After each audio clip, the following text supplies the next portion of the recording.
All right. Welcome, everyone, to the All About Nothing podcast kind of daily show. I am Barrett Gruber, host of the All About Nothing podcast with Zach King. You can find me across all social media at Barrett Gruber. This is Bill Kimler, host of the podcast Black, White, and Blue in the South with Dr. Jamil Brooks. You can find him across all social media at Political Bill SC. If you'd like to participate in the show, you can do that on YouTube, Twitch, Facebook, Instagram, whatever, everywhere. Whatever. It's I remember listening to talk radio shows and they would give out a fax number. You could send in a fax with your question. Send in a fax. 803-672-0533. That is our phone number. I don't know if it's gonna I could potentially put that on the air, but I don't suspect I could. Hey, how are you, Bill? Good. Hey, I enjoyed your latest All About Nothing podcast with the grand return of Zach King. You didn't feel like we kind of phoned that one in?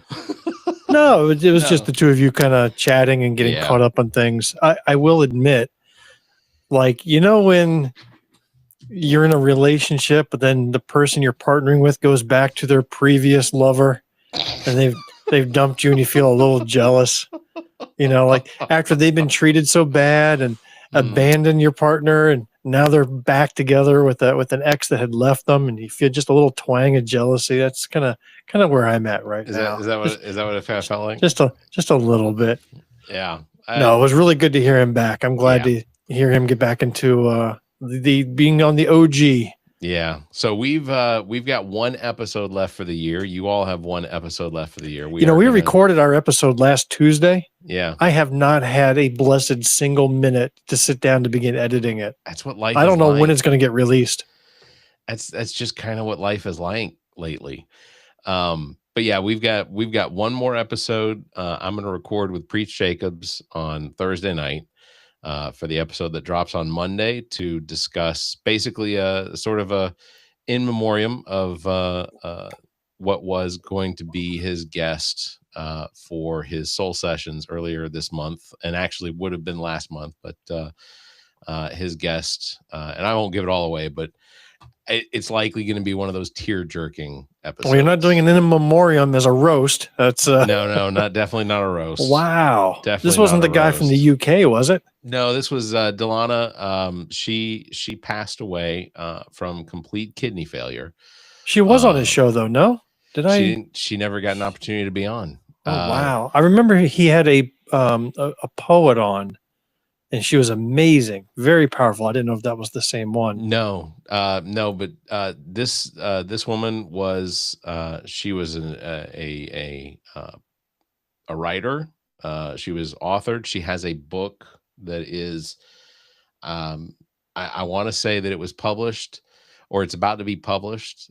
She had already gotten like the money from the check for publishing was already in her hands, and just before Thanksgiving she suffered from total kidney failure. Thought that dialysis was going to be the answer, and on the Saturday after Thanksgiving just passed away. That's awful. So we're gonna talk about Delana, and did you know her yourself? I didn't. But ultimately, like everything that he had told me about, everything, all of the videos I had seen, I had read excerpts of some of the things that she had written. Unbelievable woman. This is a woman that one of the things that she did, and there are videos that he told me about, was she was avid horse rider, but she was also like one of those gun artists where they could ride on a horse and shoot from the horse, like Annie Oakley. Yeah, I mean, wow, she sounded unbelievably accomplished, and well, it's certainly possible to be devastated about the loss of someone you never knew or met. Yeah, I mean, it's entirely possible. I mean, speaking of which, I mean, how devastated are you about Rob Reiner? Howard, that's gonna be tough. Howard Stern had me in tears this morning talking about Rob Reiner. Wow. I didn't know Rob Reiner. Like and the worst part is like when I initially heard that Rob Reiner had died, I thought Ivan Reitman. I was like, fuck, the guy that did Ghostbusters is dead. He's already dead. Andy was killed. Yeah, I know. But I was like, Andy he's dead was again. Killed. He was killed by his son, Jason Reitman, the guy that did the latest Ghostbusters. Like, I went down a hole. But yeah, no, Howard Stern was talking about Rob Reiner, Rob Reiner, and it was just listening to Howard Stern talk about those things. He does that to me all the time. I hate it. I hate how Howard Stern has that effect on me. But yeah, just insane how all of that just hit this morning. Like, I turned on the news and I saw that Rob Reiner was dead. And initially it wasn't, the story feed had not moved into the actually what had happened. Like, it was just Rob Reiner was dead. Like, rest in peace, Rob Reiner. It's like, holy crap. I knew he was probably what, 70s. And then when I first saw the news, the headline was multiple deaths at Rob Reiner, or at home owned by Rob Reiner. Like, they weren't even confirming that it was him. Right. And then the news just kept getting worse and worse and worse. Yeah, son Nick Reiner has been booked in the Los Angeles County Jail on suspicion of murder. Credits for Rob Reiner. This is Spinal Tap. Love that. Well, before you get into the credits, I want to dwell on the whole son did the murdering thing. I mean, the thought that got me earlier today was, can you imagine 40 some years ago, as Rob Reiner was looking down at his newborn baby boy, that the thought would ever have crossed his mind that this child, this progeny of mine, is going to end my life with a knife someday. I mean, you never know. And it's scary. Just unfathomable that your own child would be the cause of the end of your life. There were reports out of, TMZ was reporting apparently at Conan O'Brien's big Christmas party, the Rob Reiner, Michelle Reiner, Nick Reiner, the one that is now in jail, that there was a huge argument that took place at Conan O'Brien's Christmas party. And I guess that bled over into eventually what led to the stabbing death of both Rob Reiner and his wife. And did I read correctly that it was their daughter that found them? I think that's, I did see a report that said that. It's awful. To list some of the credits of the things that I found, just the amazing work that he did. Spinal Tap, which absolutely is one of my favorite movies. You need to pick, after you go through this list, you need to pick which one is your favorite. I have a favorite. He was Meathead in All the Family. That was along with Carol O'Connor. Weren't they only like 5 months apart in age? Yeah. I mean, Carol O'Connor was actually much younger than he looked in that show. Carol O'Connor, it's funny. There have been, because Carol O'Connor's character in All in the Family was such a bigot and such a racist, there are people that I have known in my past that have used an image of Carol O'Connor from All in the Family as their profile picture because they aligned with that character. Carol O'Connor was historically one of the most liberal people in the 60s, 70s, and 80s to exist. Like, yeah, he played characters that didn't align with who he was as a person, but that, I think that just showed the diversity of his ability to act. So The Princess Bride, Stand By Me, When Harry Met Sally, A Few Good Men, Misery, The Bucket List. I mean, I don't know, to pick one. I would probably have to say Princess Bride. I think Princess Bride and A Few Good Men. Like, no, you can only pick one. Which of those two stay? All right, Princess Bride. Okay, I'll take A Few Good Men, so that'll get recognized. That's my favorite of the list. I would fall asleep listening to that movie. It was the dialogue in it, the acting, the story, everything about it was wonderful. Perfect. Yeah, it was. Everything he did, even if it was him acting, like he was extremely accomplished. And like looking at some of the interviews that he would do, like, you just got this sense of someone who was just extremely joyful. Like, he always gave you the impression that he was happy. And then today I see the post from I was Trump. hoping you wouldn't bring this up. I don't know where he gets his information. And I don't want to read word for word what it was that he said, but I am constantly reminded that we have a president who is absolutely unable to act like a president. He has no ability to restrain himself in a way that makes him seem human enough to be a president. And it's constantly disappointing.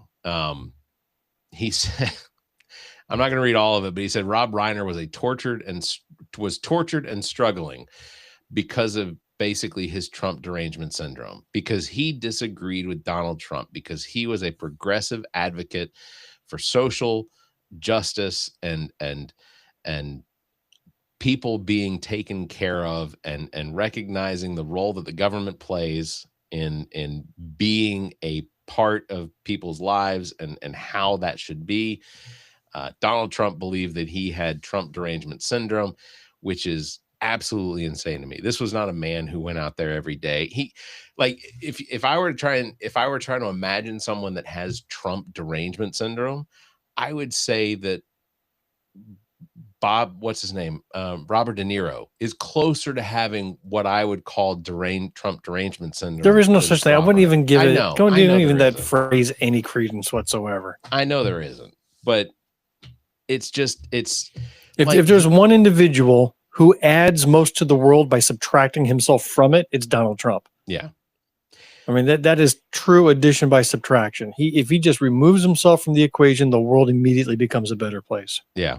I'm constantly reminded of the wish that I have on my birthday every year, which is maybe today will be the day. Happy birthday. Yeah. No, today's not my birthday. Somebody does have a birthday coming up, or has passed, or is near. Yeah. That would be me. I have a birthday that has passed, or is coming up, or is near. That would apply to me. Yes. I think it's near. I have not taken the opportunity to wish you happy birthday on all of the episodes in November and December and January to make sure that I get it covered correctly. My bad. When you heard the news about, so I'll start off with this. Sunday, I went to Colonel Hightower's fish fry, which Todd Rutherford, Senate or House Minority Leader for the state of South Carolina, Todd Rutherford was there. Jermaine Johnson, Dr. Jermaine Johnson showed up. He hung out with us for a little while. David Robinson, who is running for Congressional District 2 here in South Carolina, he was there. You know what's sad? Over where I am at in District 3, there's nobody running. Nobody. No one. No, this Sherry Biggs is going to be unopposed. I'm convinced of it. That's disappointing. Yeah. So, but while we were all just hanging out, one of the things that came up was the shooting, the massacre, basically, in Australia. Oh, wow. And one of the questions that was asked was there a hint of relief when you found out that it was not in the United States, that this didn't take place here? And I said, you know what? That's the automatic reaction for any of the mass shootings or things that you see about, is that you want to know what's their color, what's their gender, what's their political preference. You want to know about them to see if they're a member of your tribe or not. Take, for example, the Washington, during January 6th, the guy who planted the pipe bombs at the RNC and DNC headquarters, they caught him, right? Yeah. And then when I saw his photo, it was a young black man. I went, oh, this isn't going to be good. Yeah. And then you read, this man was completely awash in conspiracy theories about a stolen election, and then he was acting on Donald's behalf. Yep. I was like, oh, Okay, good. It was one of them. You know, you're trying to either associate or dissociate. You want to know where they fall into with every one of these tragedies. It's a terrible reaction. Yeah. But it's a natural one. I think every single time there is such a desire to compartmentalize and break down every piece of it to try and find which piece of it is at least okay. Like, it's not good. Yeah. Like there was a mass shooting right here in the United States that completely got knocked off the headlines an hour later by what happened in Australia. Yeah. Yeah. There are the 2 students were killed at Brown University. There were 9 other people that were wounded. And still, the suspect's not caught. They have no idea who it was. Yeah. Nothing. Yeah. And if I may say, Trump completely fucked that one up, because when they had a suspect that was in custody, he made an announcement through social media that the suspect had been caught. And no, I think you've actually got the timeline a little wrong. Here's the timeline as I understood it. Did I get it wrong? Yeah, because that announcement from Trump came before they had a person of interest in custody. Okay. So his preceded the other, but he was just repeating a statement that the university itself had published, which they then retracted. Okay. So this is why until late, right? I don't know the timing of that, but the timeline. Yeah, it was a messed up timeline, but it really, if you're an elected official, shut the fuck up. Yeah. Right? Yeah. Give your condolences, but don't be announcing like you're Channel 9 breaking news, right? You're not the source of news. It's chaotic during those first few hours, if not the first couple of days. Just shut up and let the investigators do their job. Yeah. So unless you're Kash Patel, then you come launching yourself out of your midget closet all bonky-eyed and make dumb announcements that give away the plan. Oh God, Kash Patel. The stories about his interaction with field agents and the things that are being, he's going to call them leaks. Trump's going to call them leaks. Like, this is information that shouldn't come out, but it's loyal FBI agents that have worked for the FBI for decades. Yeah. They're just like, I can't fucking sit here and just not say something. The dude is wearing a medium women's jacket. They had to literally glue Velcro to it so that he could have. They took out a Sharpie, and it's the whole Sharpie thing. You turn any jacket into an FBI jacket with a Sharpie. I don't know. Like, this weekend was just a wash with just, I mean, I guess it was just mostly Sunday, but everything just started to roll Sunday and then into Monday. 2 gunmen identified as a father and son, aged 50 and 24. The 50-year-old was shot and killed by law enforcement. The 24-year-old was shot, arrested, and remains in critical condition. The attack was targeted at the annual Jewish community event called Hanukkah by the Sea, which was celebrating the first night of Hanukkah. Hundreds of people were in attendance. The videos of watching these people running away from the gunshots was just, there was social media posts of a man who went back to his car when the shot, he left his wife and child because he went back to the car to retrieve something, and then the shots started being fired. He tried to run towards them to get to them. He was shot. He literally took a photo of him, sending it to his wife so she would know where to find him if he didn't live. And like, that made it across social media and became viral. And just, they said that this was the worst. This is considered the deadliest mass shooting in Australia since the 1996 Port Arthur massacre, which was the event that basically made owning a firearm in Australia illegal. And it became bipartisan support. This was something that swept across the entire country, conservatives and liberals alike. Everyone basically, for the most part, it had overwhelming support. People turned in their firearms. They gave up their guns to shoot. Same in the UK, where you have to be a part of a club, and the only time you can shoot your gun is you go to the club or you do whatever. But it became, everyone, for the most part, people just turned in their firearms because of this event in 1996. And I don't know how two individuals, except that they did say that the 50-year-old father was a licensed firearm holder and possessed at least 6 legal guns in Australia. So once again, it isn't the illegal firearms that are being sold illegally that are making it into these crimes. Even in Australia, in the United States, most of the gun crime that occurs is with legally purchased firearms. So did I read correctly? It was a father and son that did the shooting. Yeah. They stood up on a bridge overlooking the crowd and shot into the crowd. And in the U.S., it was a son that stabbed his famous father to death and his mother. Yeah. I'm going to have a talk with my boy. Yeah, you better, just checking his mental health, see how well he's doing. Make sure the patriarchy still exists and is holding strong. Don't let him out of his sight. Do you want some good news, Bill? Yeah, you're depressing the snot out of me today, bro. So, City of Columbia here in South Carolina is moving forward with plans for a world-class water park on the Congaree River. They announced a 1.7. Oh, I thought they had implemented some parking legislation to fix your issue there. Oh my God, I wish. No, it's a $1.7 million contract with a firm that was responsible for New York City's High Line, signaling a significant positive urban development project here in Columbia, South Carolina. So we're going to get a water park. Yeah, a water park on the Congaree River. I'm a fan of water parks. Went to a water park last time I went to a water park was in Myrtle Beach. No, was it Myrtle Beach? It was Florida. It was Florida, and there was this big old water park, King Kahuna, something like that. We went there, paid $40 a person for the day pass, and half of the rides were closed. Ooh, half, and it looked like due to staffing. But they said, pardon us, this ride is closed. Pardon us, that ride is closed. And the lines were extraordinarily long. You still had to pay full admission for a half-functional park.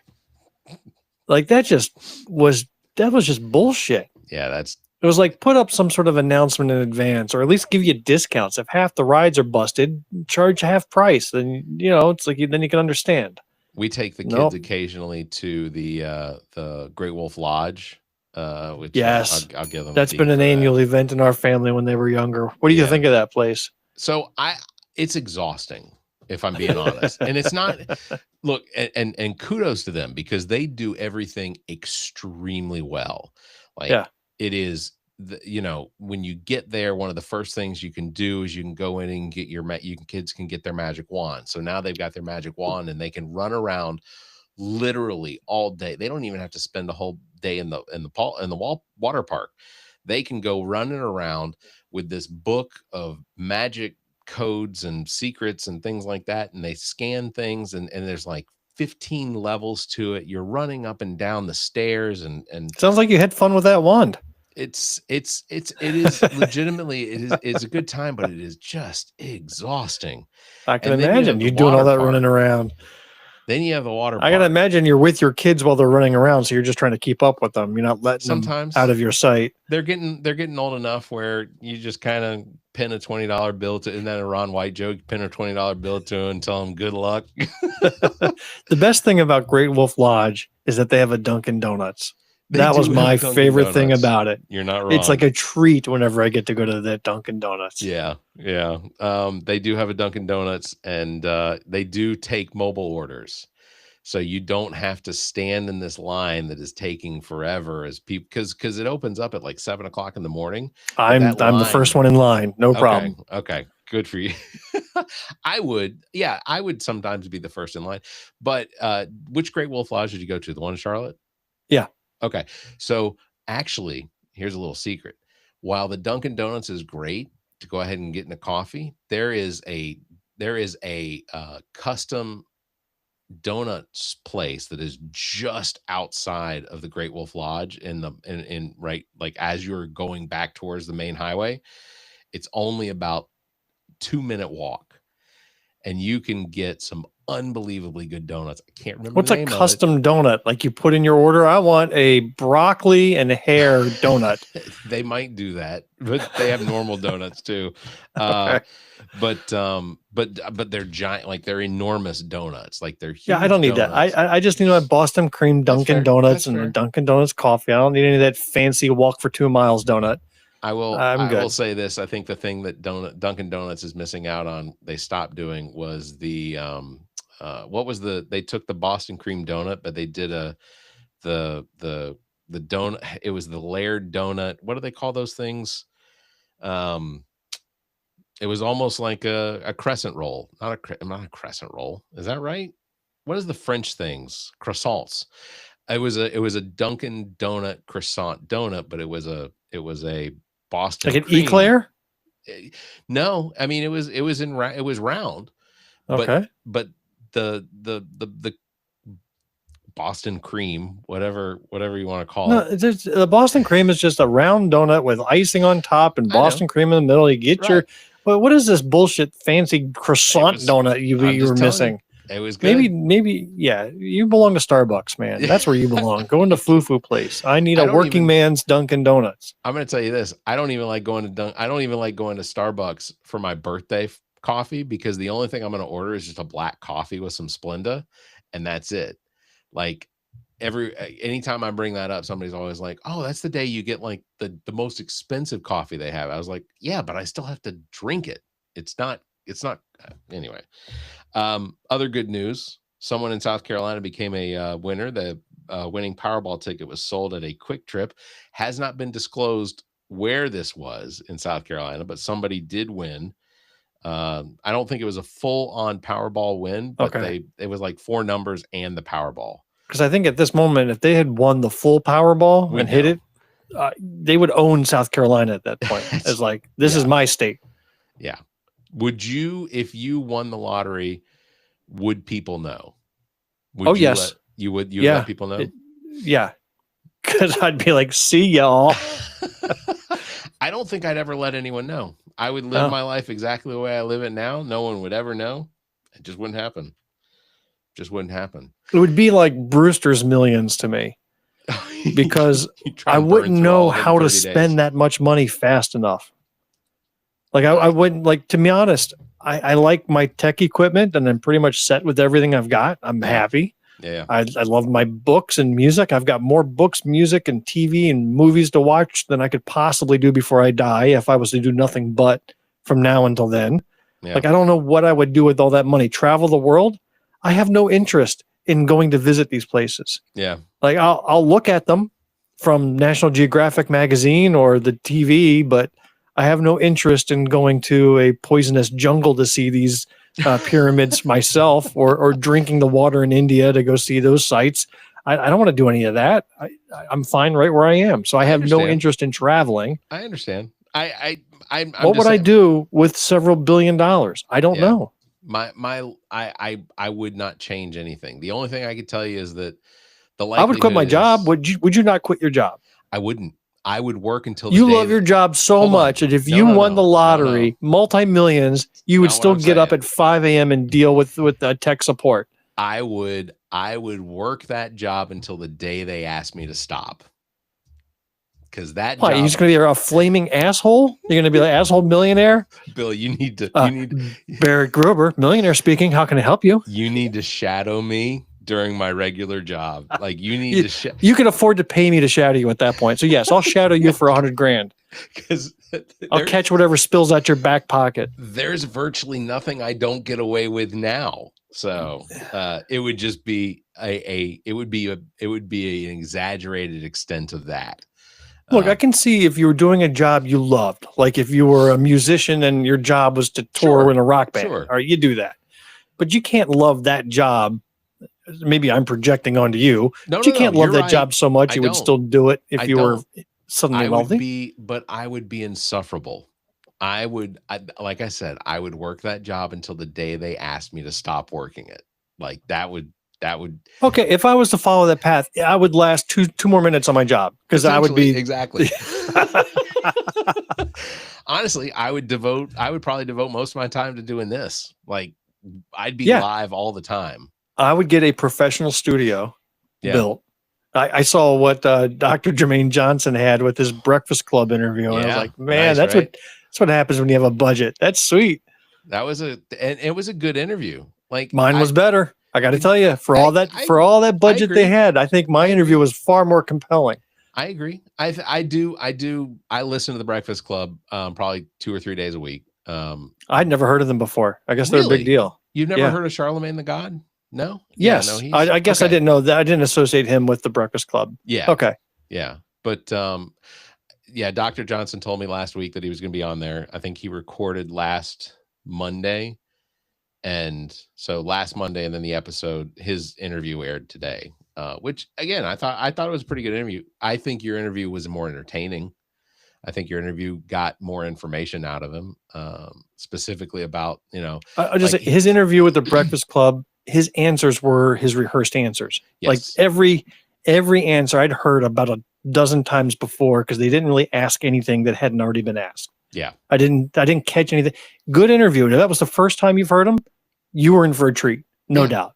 Yeah. But you and we've been listening to this guy for a while now. Right. And so we know all these stories almost by heart. Yeah. I talked to him yesterday about, we talked a little bit about Annie Andrews. I told him how I agree completely with her messaging and what it is that she wants to do as the next senator, replacing, Lindsey Graham. I said one of the things that, and this is nothing against her, I think a lot of it has to do with the fact that she is constantly having to defend herself, that she has been beaten up so much that everything comes across as very defensive.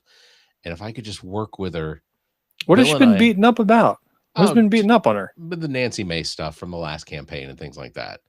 I just think her personality comes across sometimes as she's constantly having to defend herself, where Lindsey Graham is just fucking charismatic. As much as I don't like him, there is nothing charismatic about him. He doesn't give a shit about anything. I know. That's for sure. But charismatic, has he ever made you smile? No. You found him entertaining or compelling to listen to? But there are people that do.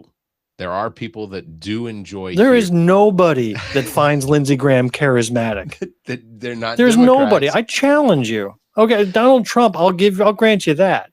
Even then, I find him vile. But people will stand with their jaw open while he speaks. There is nobody who is doing that for Lindsey Graham. Fox News and Newsmax seems to love it when he gets up there in front of a microphone. Did you see that interview the other day? I think it was last night before. He was at a hotel and he looked drunk off his ass. Oh yeah. Yeah. You see that? He did a speech in front of some group where he was like, he's like, we're killing the right people. We're destroying the right whatever. And it's like, fucking, hey, Lindsey, maybe hold off on the bourbon just a little bit. Your boyfriend's going to be okay. You don't have to drink your way through this one. Like, how does he get to survive that? How does Ted Cruz get to survive saying we have to stop attacking pedophiles? It's like, he dumbest, said that. Yeah, it's the dumbest timeline. It is the dumbest timeline. They get away scot-free. Yeah. Joe Biden makes a little slip, man, they're ready to crucify him. Well, I mean, Donald Trump sleeps through his cabinet meetings that he has called.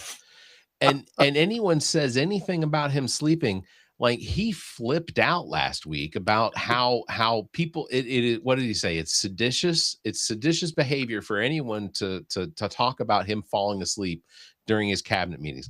One of the cabinet meetings, they were literally talking about the money that was going to go to farmers. It was like $12 billion is going to be given to farmers, because it was going to be $13 billion, but there's $1.5 billion that's going to be set aside for something else.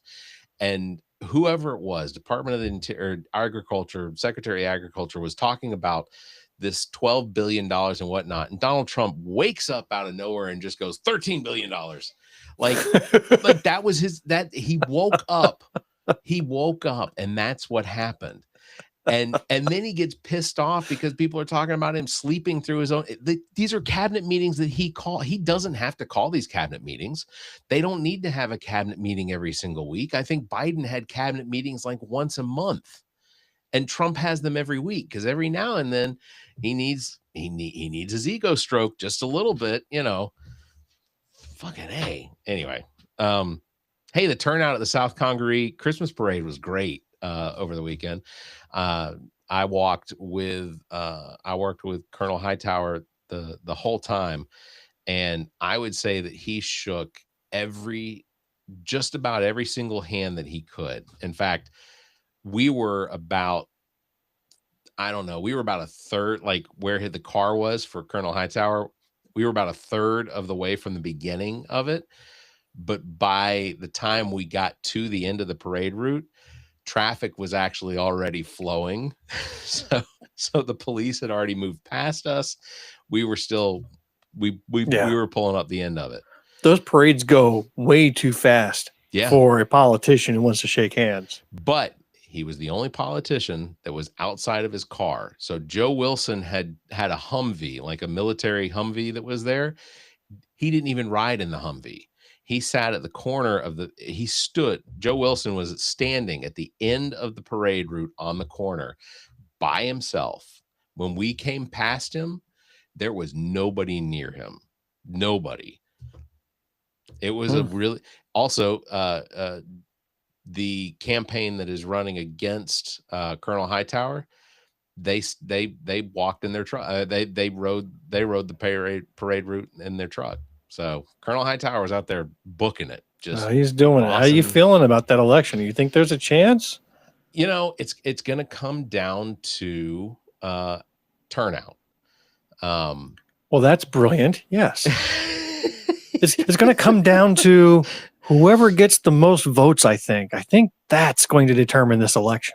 I don't think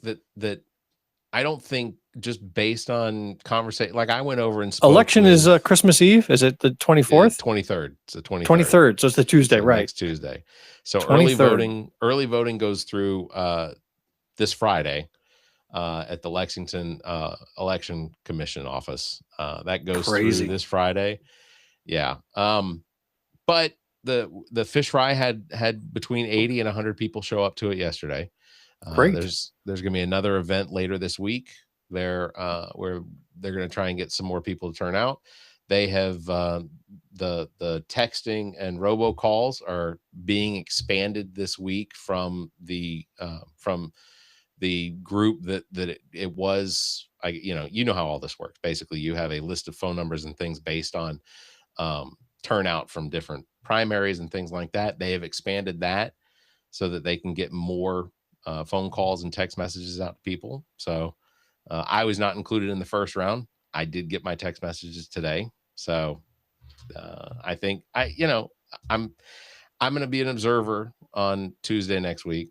So I will get numbers and everything called in as soon as polls close, and we'll see how it goes. I guess we'll talk about the results on Wednesday of next week. That is the plan. If we're doing a Christmas Eve show.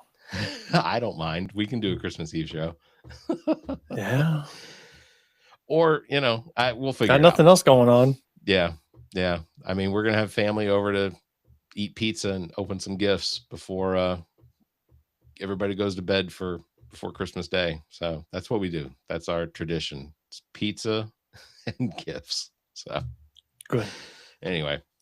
All right. Well, I've held you up late enough. I know you want to get to sleep. I'd like to see the bed here in a minute. There it is. Going to wrap it up for this episode. Big thanks for everybody watching. Thanks for listening. Don't forget, you can follow Bill at Political Bill SC. You can follow myself at Barrett Gruber. Thanks for liking and hitting that bell. And if you can, give us a 5-star review, leave a comment. Until next time, you all stay safe, be kind, and keep your